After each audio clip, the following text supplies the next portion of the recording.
nimureba akakuma nimureba ibyo niziritse ariko Imana ishobora byose. Don't see the burden of putting God on the other sometimes, but God is able to do all. Kuko hari igihe nagezemo Because I reached a point nzi ko ubuzima bwanjye burangiye. and I thought my life was coming to an end. Ariko ndahari ndiho kandi nzabaho kubera Imana. And I'm still alive and living because of God. Matayo igice cya 7 Matthew chapter 7 umurongo wa 24. from verse 24. Matayo ibice 24, inzu yo ku rutare n'iyo ku musenyi.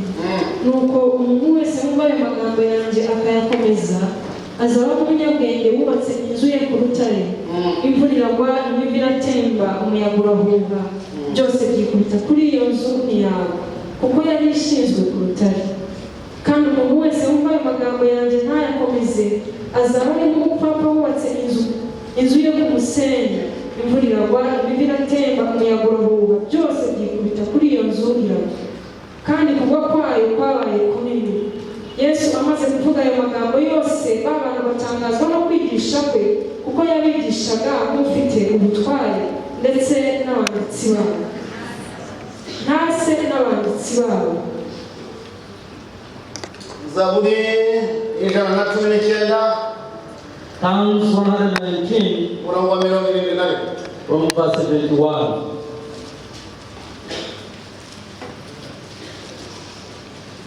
Kubabazwa kwangiriye umumaro kugira ngo nige amategeko wandikishije. Amategeko yo mu kanwa kawe ni ay'igiciro kuri nde, kiruta iby'igiciro ibihumbi by'ifeza n'izahabu.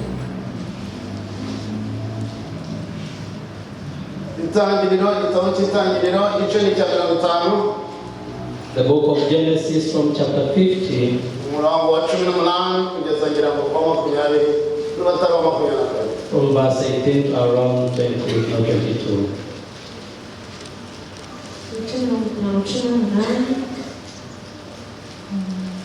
Ndetse bene se baragenda bamwikubita imbere baramubwira bati, dore turi abagaragu bawe. Yosefu arababwira ati, mwitinya, mbese mu cyimbo cy'Imana. Ku bwanyu mwari mushatse kungirira nabi, ariko Imana yashakaga kubizanisha ibyiza, kugira ngo isohoze ibiriho none, ikize abantu benshi urupfu. None mwe gutinya, nzajya mbagaburira n'abana banyu bato. Arabahumuriza ababwira neza. Umurongo usubire muri urimo vitamine E. Repeat that verse, it contains the vitamin A. Gasubiremo neza. Ndetse bene se baragenda bamwikubita imbere baramubwira bati, dore turi abagaragu bawe. Yosefu arababwira ati, mwitinya, mbese mu cyimbo cy'Imana. Ku bwanyu mwari mushatse kungirira nabi, ariko Imana yashakaga kubizanisha ibyiza, kugira ngo isohoze ibibiriho none, ikize abantu benshi urupfu. None mwe gutinya, nzajya mbagaburirana n'abana banyu bato. Arabahumuriza ababwira neza. Abarokore baheri senta haleluya. Bishop of Stephen Center, hallelujah. Ese mwite cyane ko hari idatera kirumurira. You can give it value, it is good. Amasabe musubiremo cyane haleluya. Wena rero itera bica mu mugongo, umwanya mugorere. Ndabyumvira mu mugongo. Ariko ndayitera haleluya. Ye gutangira kwigisha. I'm going to start preaching. Kugira ngo nabivuga nabisubiramo tugendane. Matayo 7:20 na kangahe tugendane usoma buhoro buhoro usubiramo ayo magambo. Matthew chapter 7, you're going to read slowly so that it repeats after you. Nuko umuntu wese wumva ayo magambo yanjye, Umuntu wese wumva ayo magambo yanjye. And whoever listens to my words akayakomeza, Undi Yesu wavugaga n'abarinzi akayakomeza. and then abides on them azaba nk'umunyabwenge wubatse inzu ye ku rutare. Azaba umuntu w'umunyabwenge wagiye kubaka inzu. will be like a wise man who went to build his house, akayubaka ahantu ku rutare. and then he built it on the rock. Imvura iragwa,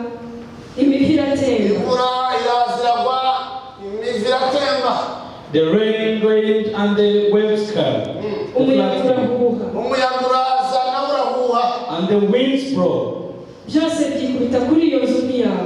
byose biraza byikubita kuri iyo nzu isigara ihagaze. They all came down and fell on that house, but it kept on standing. kuko yari ishinzwe kuruta. impamvu yari yubatswe neza, The reason being it was built very well. yari ifite umusingi mwiza, It had a strong foundation. yari ifite inginiya muzima. It had good engineers that surveyed it. iyo nzu And that house, ntabwo imvura yayitembaye, the rain took it away. ntabwo imiyaga yayitembaye. Neither the winds took it away. kubera Why? umwubatsi wayubatse, The architecture of it, kubera naho bayubatse, and the place where they built it, kubera n'uburyo bayubatse. and the way they built it. ababyumva bameze n'amashyi kubera So we are not laughing only at umuntu wa kabiri wubatse, bari babiri bubatse ari babiri. There were two people who built houses, and they were different. twumva wa kabiri, And let's listen to the second one. kandi umuntu wese wumva aya magambo yanjye ntayakomeze kandi umuntu wese uzajya wumva aya magambo tuvuga ntayakomeze, And whoever hears these words and doesn't abide on them, azaba ari nk'umupfapfa wubatse inzu ye ku musenyi. azaba ameze nk'umugabo w'umupfapfa will be like a foolish man wagiye kubaka inzu bakajya mu musenyi aho uri, that went to build a house and went to the sand. n'amacukura bagiye kure, Neither did he dig deeper to go down, akubaka ahereye but he built up from the foundation from the sand. katwumva ibyo uyu mupfapfa, Let us listen to this foolish man. katwumva iby'inzu yubatse. Let us say this is a fool. imvura iragwa imivu iratemba imvura iragwa, The rain rained, korona iraza, the COVID came, umuyaga urahuha imiyaga iraza, and the winds broke. ibihuha biraza. The rumors came around. ariko mwumva imiyaga mwumva iki? When you hear rumors, what do you hear about? ariko imiyaga iri gisenta muciyemo murayizi, Do you know the kind of wind you hear inside the people of Pastor? igituma mugihari mwubatse ku rutare. Why do you still standing and built on the rock? Mwubatse neza, You're good builders. mwubakiye kuri Kristo. You have built on Christ. urutare ni Kristo. The rock is Christ.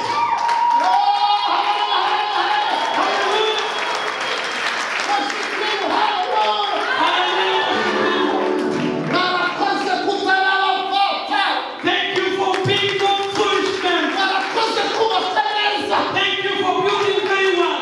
narakoze kubaka ku rutare. Thank you for building on the rock. imiyaga yaraje. The winds came.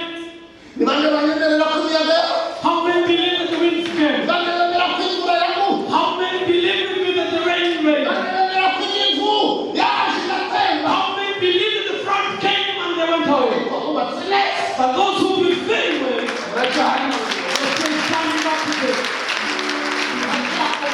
You're still standing. Muracyahagaze, You're still standing. muracyasenga, You're still praying. muracyavuga ubutumwa, You're still preaching the gospel. muracyaririmba, You're still singing. muracyatera urusengero amarangi. You're still painting the church.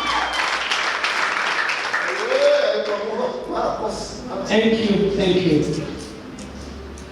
mwarakoze, imvura yaraguye. Thank you for the rain itself rain. twese yaratunyagiye, All of us trained over us. n'abandi yarabanyagiye. Yes, it trained us many. ariko umugabo umwe amanyagiranwa n'abandi ati njyewe nakoze. But the foolish man will reign over himself and say, number one is well.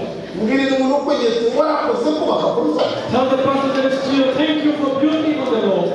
ese murakaza bituma mubwiye ati warakoze. Tell that person, thank you for building on the rock. mubwirira ati warakoze kuri uriya muntu wa kabiri wubatse ku rutare. And thank you for being the second man that built his house on the rock. ndashimira imana kubw'abantu bubatse ku rutare. I thank God so much for the people that built the house on the rock. muri abanyabwenge, You're very wise men. ibintu byawe byose uzabyubake kuri urwo rutare. Build all your things on that rock. urushaka rwawe kuba rugihagaze wari wubatse ku For rutare. your marriage to be still standing is that you built on the rock. kuba ugishobora kuza gusenga muri iki gihe duciyemo ukaba ugikunda imana, utaranyweka mucyo wubatse ku rutare. When you still shining in front of the light of the built on the rock. Wubatse ku rutare. You built on the rock. Ariko nawe imvura yarakunyanye. N'imiyaga nawe yarahageze abantu. The rains came and the winds came to the way. But for you to have not changed, imbaraga z'ijambo ry'Imana it is the power of the Lord that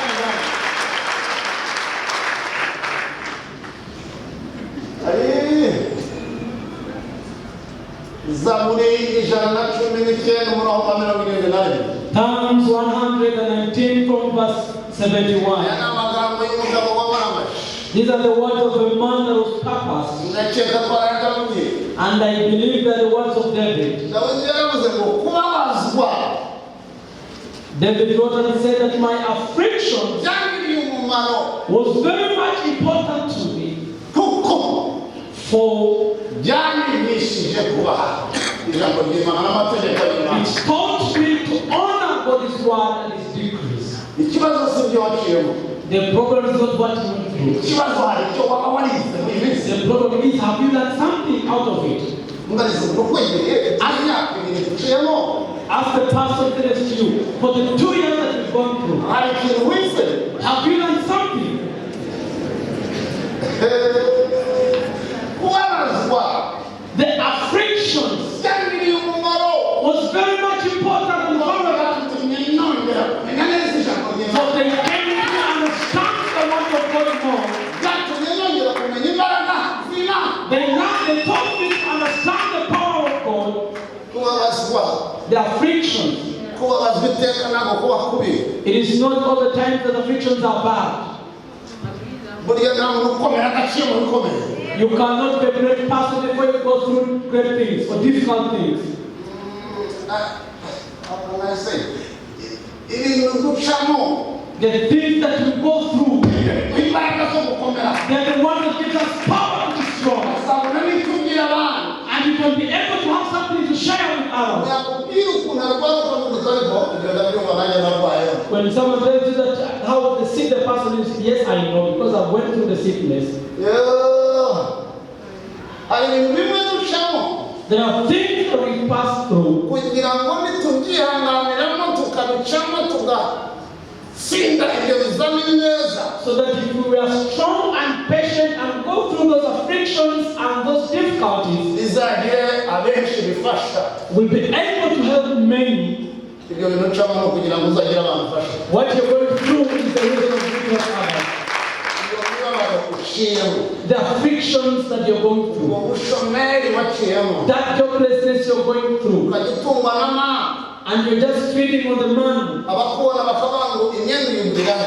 And those who see you can ask you where you're changing your clothes from. Muri iki gihe amavuta wisiga uyakura he? When you're getting the lotion that you're smearing your body. Kandi wisize muto. And when you smear your body with only the cooking oil. Imana ishaka It is the God that wants, numara kubicamo. after going and passing through all, Uzabona itubwira ababicamo. you'll be able to stand and share with those who are going through the same situation. Itubwira ababicamo. You'll tell the people and have something to share with the people that are in the same situation. Kubabazwa Your afflictions byangiriye umumaro. were very much important to me. Ndashimira Imana ibyo ushimye. I thank God for what I've gone through. Ndashimira Imana ibyo ushimye. I thank God for what I've gone through. Bwari ubwa mbere. It was my first time. Imyaka ibiri ishize. For the last 2 years, Nagiye gusubiramo neza nsanga nibwo bwa mbere mbabaye cyane kuruta igihe cyose nigeze kubaho. when I revised myself, it was my first time I was going through a lot of pain that I've never gone through in the rest of my Nibwo life. bwa mbere banshishije muri MRI. It was my first time to go through MRI. Umuntu akakwambika uniform akagusunika mu kintu kimeze nk'isanduka y'abapfu akakohereza kwiremera. It was my first time when someone would give you a uniform and put it somewhere in a casket and then send you in the deeper machine. Uri wenyine n'isanduka. You're alone in your casket. Ukajya mu bindi bihugu si icyuma gisakuza gishaka uburwayi bwawe. You just hear the machine shouting and looking for the cause of your sickness. Mfite imyaka myinshi ngiye noheri nyinshi na munani nyinshi. I'm very old, I'm aged, I've ate Merry Christmas and the New Year. Iyi myaka myinshi. But these 2 years, nibwo bwa mbere nshiye mu cyuma. it was my first time to go through any machine. Nibwo bwa mbere. It was my first time. Kandi ntabwo nagiciye muri we. And I did go through it once. Nibwo bwa mbere. It was my first time. Nanirwa guhagarara, nanirwa kwicara, nanirwa kurya. Ni ukuvuga ngo byose mbikora mbabara. It was my first time to go through a lot of pain. I was not able to walk, to sit, to sleep. Whatever I was going through was very painful to me. Nibwo bwa mbere nabonye aho umudamu wanjye anyuhagira akanyicaza ugatema akanyihagira dutongana nubwo nabishaka avuga ati nca bugufi mwoye. It was my first time my wife to wash me and bed me, telling me to sit on a chair to bed me. Ngewe umuntu wumva nabi nashaka kwanga kuba ikimuga ariko bikanga nkahibacyo ayo. I didn't want to be a lame person, but life forced me to be so.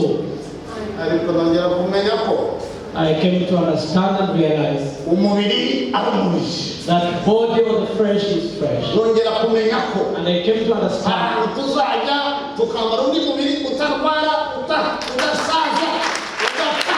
that when you go and put on another body that doesn't die, that doesn't go on. Umubiri Yesu yambaye akazamukanya mu ijuru hagurukiye ku musozi wa Yobu. The one that Jesus put on when he was ascending to heaven at the mountain of Olives. Narabimenye neza uyu mubiri uyu.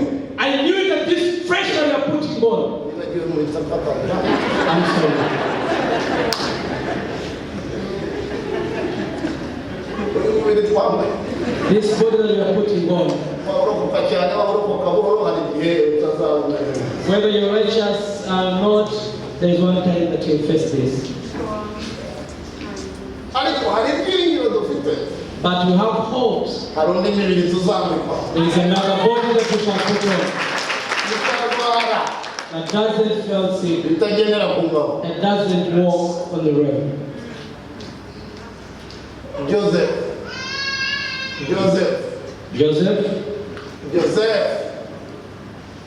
Mungirire Joseph agira icyo atubwira. Let's go to Genesis and we read about Umusore Joseph. zangwa. Then I went up from there. ndetse bene se baragenda bamukubita imbere. Bene se basanga Joseph.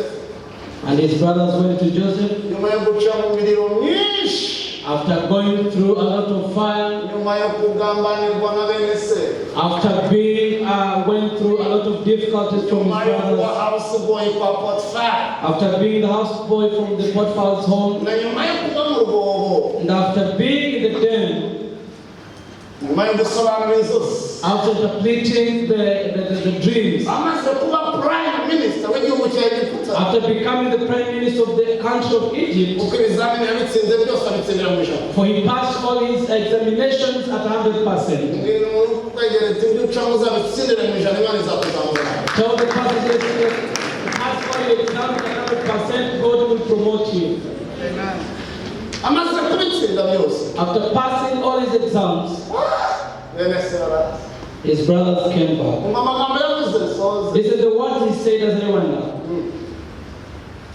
baramubwira bati dore turi abagaragu bawe. Dore twaje turi abagaragu bawe. Now we are coming and we are your slaves. yosefu arababwira ati Yosefu arababwira ati, And Joseph told them, mwitinya, mwitinya. don't be afraid. mbese ndi mu cyimbo cy'imana. Yewe ni Imana. Am I in the position of God? ku bwanyu mwari mushatse kungirira nabi, ariko imana yari ishaka kuzanisha ibyiza kugira ngo isohoze ibi biriho none, ikize abantu benshi urupfu. Rekera. Bafite ubuhanuzi bano bayirese. I have prophets for you, the prophet says, Imvura. the rain that you N'imyaka saw, iciyeho. the winds that have passed. Nigira ngo hiri iseti ikomere kurusha uko yari. They wanted to look at it small more than it was before. Nigira ngo Imana iduhe ubuhamya burenze uko twari dufite. They're intending to give us greater testimonies more than the ones we had before. Nigiye kudukingurira imiryango. They're intending to open more doors for us. Twari twagaciyemo. And we pass the doors that we have never passed before. Mubitware bityo, mubyakire gutyo, mwirye ijambo ry'Imana murabarana. Take it like that.